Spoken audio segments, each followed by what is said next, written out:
However, I'm going to divert you with someone absolutely fascinating. This man is a psychic and he's a lawyer. Yeah, big oxymoron, it would appear. Mark Anthony, wonderful to have you with us. Thanks, Sandy. It's great to be here. I know you get the same old questions all the time, but I mean, this being a psychic and being a lawyer, it doesn't seem like they go together. You got one like spirit, and then you've got this one that's like very grounded in arguments Right and brain versus fighting left and, brain. Yeah, Yes. so how's that work together? Well, I was born a psychic medium. This is an ability that runs in my family for generations, and I outline that in both of my books, Evidence of Eternity and Never Letting Go, because it's fascinating. I mean, going back to the 1890s, I found that there were people with psychic and mediumistic gifts going all the way up to both of my parents, which was surprising. Oh, yeah, well, maybe that's how they found each other. Like, They you're the one. kind of did. My dad said when he saw my mother and when she saw him, it was at a USO dance after he got out of the Navy. They just had this connection, and then they started saying, well, you know, there's something a little bit different about me, and my mom says there's something a little bit different about me too. And they were hoping it was the same little different And thing. it was. It was. They both had the ability to perceive spirits.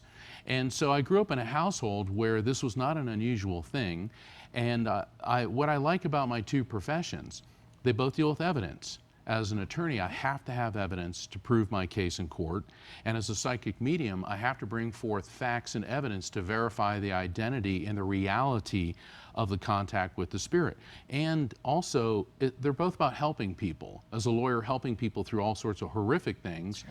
And as a psychic medium, helping people cope with the devastation of losing a loved one. Which you do primarily, you focus on grief a lot. Well, when people come to me, it's usually not because, you know, they're all happy. It's because they're mourning the loss of a loved one. And I'm not a fortune teller. I don't, you know, foresee future and love life. That's a psychic ability. As a medium, I tune into higher vibration, a parallel universe that we refer to as the other side, heaven, nirvana, whatever you'd like to call it. Because one of the things that we're discussing at the Spirit Symposium in Sedona is how there is a scientific basis for all of this. It's all about frequency and vibration. And Einstein said 100 years ago that there is no matter, it's all energy which vibrates at different levels. Right. So while living in the material world, we have these vessels that we call bodies. When we die, the energy, as physicists around the world are now referring to our soul as our quantum consciousness, the quantum electrical field in our brain stays coherent and transfers to a higher frequency, which is the other side. So, which is why they walk through doors and things. Which is why they walk through doors, because they're vibrating at a higher frequency and they're pure energy. So it's really fascinating when you start to study this from a vibrational and frequency standpoint. And what we found, Sandy, is that people of faith for thousands of years have been talking about the soul pre-existing the body, coming into the body, and then moving on after the body. And now we're having quantum physicists from MIT, Oxford, Cambridge, here at the University of Arizona, Dr. Gary Schwartz, one of the speakers at the symposium, Stuart Hammerhoff at University of Arizona, also at the Lebedev Institute in Moscow and in the Japanese Physics Institute. They're all agreeing that who and what we are is a energetic field, a quantum consciousness. In other words, all energy is made up of electromagnetic particles, which are quanta, and your consciousness and your brain activity is a coherent energetic field. That's your soul. So what people of faith have always known, people of science are now on the verge of proving. Which, because a lot of people don't accept it's kind of the woo-woo thing, because if they're not psychic, if they don't experience this, and they, you know, I had a friend who passed on a year or so ago, and he just believed it was like just boop, black when it's over. It's like, really, how can you? When that just is ridiculous. But a lot of people feel that way, or they mistrust someone like yourself who's communicating with people. Now, tell me, when you know, this is such a part of your life, and maybe genetic, which I want to talk about that a little bit too, sure. But how does that come through to you?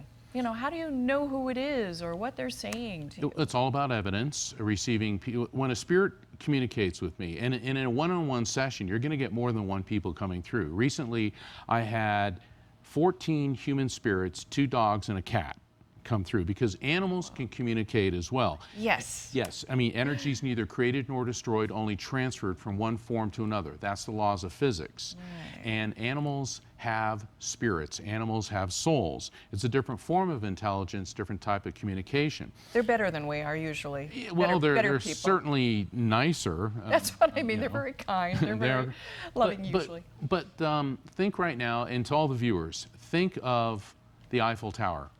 Are you seeing it in your mind's eye? I got it. That's how I see them. Okay. Because a spirit is a quantum field and they're emitting waves of frequency to me. So their energetic field interfaces with mine and then gets converted into recognizable concepts based on my memories, feelings, and cultural associations. And once the link is established, it gets more and more intense. So then I can start getting names, maybe their favorite song, shared memories between you and them. I was doing a reading for this lady recently and her husband came through and I saw the 7 dwarves from the Snow White, I know. And how do you just say that? I mean, and so I'm seeing the 7 dwarves and Sneezy is sneezing at me. And she's like, okay. And then she said, oh my gosh, a year before my husband died, a group of our friends, we dressed up as the 7 dwarves for a Halloween party and my husband was Sneezy. Now, when people say, oh, you're cold reading and making it up, really? Yeah. All right, saying one thing like, oh, your grandmother's here and she loves you and baked cookies. Well, most people's grannies love them and bake cookies. But seriously, the 7 dwarves? Yeah. So and even you don't know what that means. I don't know. A lot of the things that come through, I don't completely understand because it isn't about me. It's about the person I'm doing the reading for. I'm just the conduit that it comes through. Phenomenal. I find it just utterly fascinating, and that is proof certainly to the people who you are talking to, and then the others have to kind of jump on the bandwagon. But it's utterly fascinating. We'll have a million more questions for you. We have to go to break, but I do want to say you mentioned the Sedona Spirit Symposium. I think you have your opening event tonight. Tonight, and then tomorrow, Friday, and Saturday are the big events. Right in Sedona. Get up there. It's sponsored by Yep by College's Osher Lifelong Learning Institute. Fascinating. Where is this going to be? At the Yavapai College in Sedona. There, it is at. Yes, and okay. for people for more details, go to spiritsymposium.com. Yes. And we're running a special right now, too. The promoter, if 4 people sign up, 1 gets a free pass, so you can divvy up the Nice. savings. Yes, you can split it up. All right. We're going to take a break. When we come back, we're going to talk a little bit more about the afterlife, the research. Maybe there's even technology that we can contact the spirits ourselves. We'll find out.